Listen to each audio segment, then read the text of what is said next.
റൂമിലെത്തിയതും അവളുടെ കണ്ണുകൾ അരുണിനെ തിരയാൻ തുടങ്ങി. അപ്പോഴാണ് വാഷ്റൂമിൽ വെള്ളം വീഴുന്ന ശബ്ദം കേട്ടത്.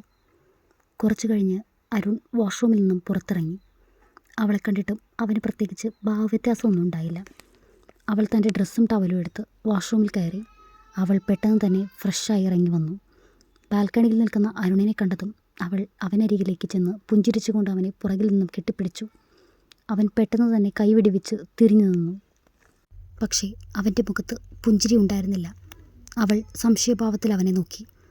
എന്തു പറ്റിയരും, വയ്യേ നിനക്ക് എന്നും പറഞ്ഞുകൊണ്ട് അവൾ അവന് നേരെ കൈകൾ നീട്ടിയതും ഒന്ന് നിർത്തുമോ? അവൾ ഭയത്തോടെ ഒന്നും മനസ്സിലാവാതെ അവനെ നോക്കി. ഞാൻ നിന്നെ കല്യാണം കഴിച്ചത് നിന്നോടുള്ള സ്നേഹം മൂത്തിട്ടാണെന്ന് നീ കരുതിയോ? എന്നാൽ നിനക്ക് തെറ്റി. നിന്നെ പരമാവധി ദ്രോഹിച്ച് നിന്റെ തന്തയില്ലേ കൃഷ്ണമൂർത്തി, അയാളുടെ കണ്ണീര് കാണാനാ.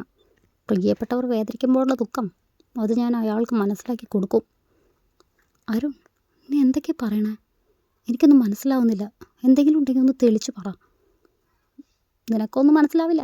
നിനക്ക് കൂടുതൽ എന്തെങ്കിലും അറിയണമെങ്കിൽ നിന്റെ തന്തയില്ലേ, അയാളോട് പോയി ചോദിക്ക്. അതും പറഞ്ഞ് അരുൺ അവിടെ നിന്നും മുറിവിട്ടിറങ്ങിയിരുന്നു. അരുൺ പോയതും പൊട്ടിക്കരഞ്ഞുകൊണ്ട് അതിഥി തറയിലിരുന്നു പോയി. പൊട്ടിക്കരച്ചിൽ പിന്നെ ഏങ്ങലടികളായി മാറി. അതിഥി തറയിലിരുന്ന് എപ്പോഴോ ഉറങ്ങിപ്പോയിരുന്നു.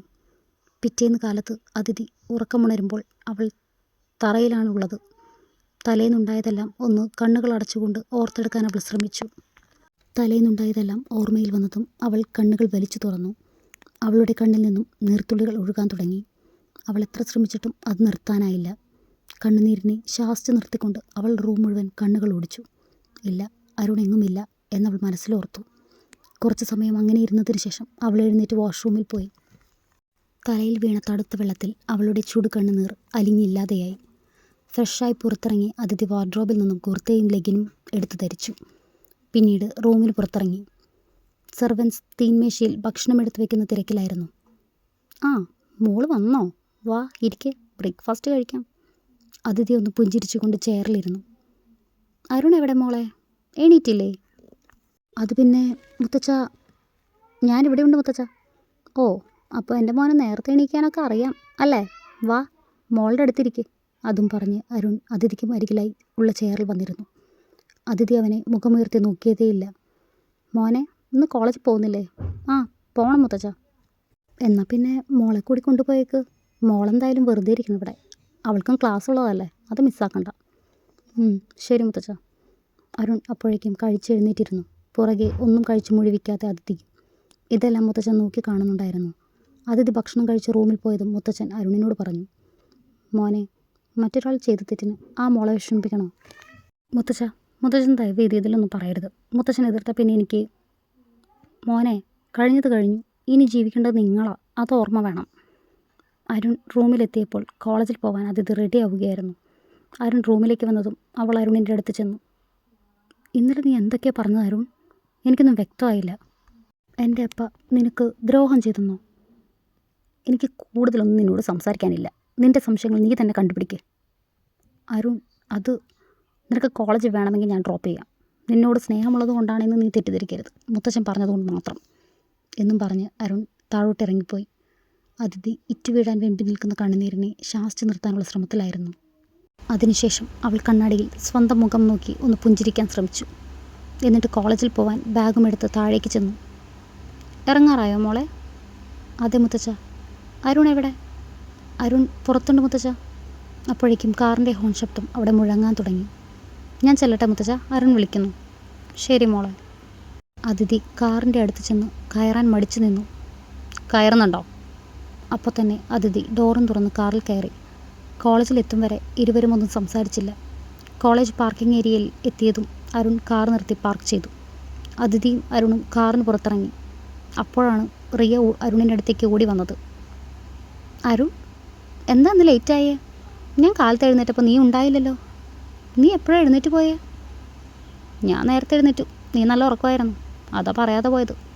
അരുൺ അത് പറഞ്ഞതും റിയ അതിഥിയുടെ മുഖത്തേക്ക് പുച്ഛത്തോടെ നോക്കി. ശേഷം, വാ അരുൺ, അവരൊക്കെ അവിടെ നിൽപ്പുണ്ട്. അതും പറഞ്ഞ് റിയ അരുണിൻ്റെ കൈയും പിടിച്ച് അവിടെ നിന്നും കൂട്ടിക്കൊണ്ടുപോയി. പക്ഷേ ഇതെല്ലാം കേട്ട അതിഥിക്ക് നെഞ്ചു തകരുന്ന പോലെയായിരുന്നു. അപ്പോഴേക്കും നീതു അങ്ങോട്ട് വന്നു. ഹലോ അച്ചു, ഏത് സ്വപ്ന ലോകത്താ നീ? അതും പറഞ്ഞ് നീതു അതിഥിയെ തിരിച്ചു നിർത്തിയതും ഒരു പൊട്ടിക്കരച്ചിലൂടെ അതിഥി നീതുവിനെ കെട്ടിപ്പിടിച്ചിരുന്നു. എന്താ എന്താ അച്ചു പറ്റിയത്, എന്നോട് പറ. നീതു അത് പറഞ്ഞതും ഇതുവരെ ഉണ്ടായതെല്ലാം അതിഥി നീതുവിനോട് പറഞ്ഞു. കാര്യങ്ങളെല്ലാം അറിഞ്ഞതും നീതു ഞെട്ടിത്തരിച്ചു. എന്തൊക്കെയാ അച്ചു നീ പറയണേ, എനിക്ക് വിശ്വസിക്കാൻ പറ്റുന്നില്ല. അവൻ എന്നോട് സ്നേഹമൊന്നും ഉണ്ടായിരുന്നില്ല നീതു, എല്ലാം വിശ്വസിച്ച് ഞാനാ മണ്ടി. അതും പറഞ്ഞ് അതിഥി വിതുമ്പിക്കൊണ്ടിരുന്നു. നീതു അതിഥിയെ സമാധാനിപ്പിക്കാൻ ശ്രമിച്ചു. നിനക്കിതൊക്കെ നിൻ്റെ അപ്പയോട് പറഞ്ഞൂടെ? കാര്യം എന്താണെന്നും അതിൻ്റെ സത്യാവസ്ഥ എന്താണെന്നും അറിയാതെ ഞാൻ എന്താ അപ്പയോട് പറയണ്ടേ? എൻ്റെ അപ്പയെ എനിക്കറിയാം. അപ്പം അറിഞ്ഞുകൊണ്ട് അവൻ്റെ കുടുംബത്തോടൊരു തെറ്റും ചെയ്യില്ല. നീ വിഷമിക്കാതിരിക്കേ, ഞാനില്ലേ നിൻ്റെ കൂടെ, നമുക്ക് കണ്ടുപിടിക്കാം. ഇപ്പം നമുക്ക് ക്ലാസ്സിൽ കയറാം. അതും പറഞ്ഞ് നീതു അതിഥിയെയും കൂട്ടി ക്ലാസ് റൂമിൽ പോയി. അവിടെ എത്തിയതും അതിഥിയെ നോക്കി അടക്കം പറയുന്ന കുട്ടികളെ കണ്ടതും അവൾക്ക് സങ്കടം അടക്കാനായില്ല. അപ്പോഴേക്കും അങ്ങോട്ട് വിനയ് വന്നിരുന്നു.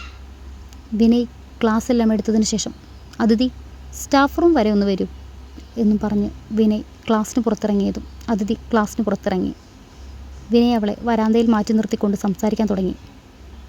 എന്താടോ, എന്തു പറ്റി? താൻ ഹാപ്പിയല്ലേ? തൻ്റെ കല്യാണം കഴിഞ്ഞതൊക്കെ ഞാൻ അറിഞ്ഞു. ഞാനല്പം ലേറ്റായല്ലേ? അതിഥി മനസ്സിലാവാതെ വിനയെ നോക്കി. എനിക്ക് തന്നെ ഒരുപാട് ഇഷ്ടമായിരുന്നു വിനയ്. അത് അപ്പോഴാണ് ഇതെല്ലാം കേട്ടുകൊണ്ട് അരുൺ അങ്ങോട്ട് വന്നത്. അരുൺ വന്നതും വിനയ്, ശരി അതിഥി, ഞാനങ്ങോട്ട് പോട്ടെ. അതിഥി അതിന് വെറുതെ ഒന്ന് തലയാട്ടുക മാത്രം ചെയ്തു. അരുൺ അതിഥിയുടെ കൈകൾ ബലമായി പിടിച്ചു അവളെ കൊണ്ടുപോയി കാറിൽ കയറ്റി. എന്നിട്ട് അവൻ ഡ്രൈവിംഗ് സീറ്റിൽ കയറിയിരുന്നു. കാർ സ്റ്റാർട്ട് ചെയ്തു സ്പീഡിൽ ഡ്രൈവ് ചെയ്യാൻ തുടങ്ങി. അരുൺ, എങ്ങോട്ടാ? പ്ലീസ് ഒന്ന് പതിയെപ്പോ.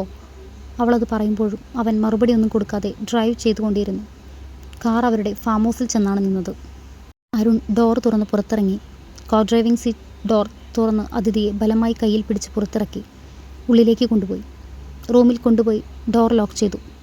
അരുൺ, എന്താ കാണിക്കുന്നത്? അവളത് പറഞ്ഞു തീർന്നപ്പോഴേക്കും, നീ എൻ്റെ പെണ്ണ, എൻ്റെ ഭാര്യ. അത് പറഞ്ഞ് അരുൺ അവളുടെ ചുണ്ടുകളെ ബലമായി നുണയാൻ തുടങ്ങി. അതിഥി എതിർക്കാൻ ശ്രമിക്കുന്നുണ്ടെങ്കിലും അവൻ്റെ പിടിക്കുള്ളിൽ അവൾക്ക് കൂടുതലൊന്നും ചെയ്യാൻ സാധിക്കുമായിരുന്നില്ല. അവൻ്റെ കൈകൾ അവളുടെ ടോപ്പിനുള്ളിലൂടെ ഇഴയാൻ തുടങ്ങി. അവൻ്റെ അതരങ്ങൾ അവളുടെ അതരങ്ങളിൽ നിന്നും കാതിലും കാതിൽ നിന്ന് കഴുത്തിലും സഞ്ചരിക്കാൻ തുടങ്ങി. അവൻ അവളെ എടുത്ത് ബെഡിൽ കിടത്തി അവളുടെ മേലെ അമർന്നു. അതിഥി കണ്ണുകൾ ഇറുക്കി അടച്ചു കിടന്നു.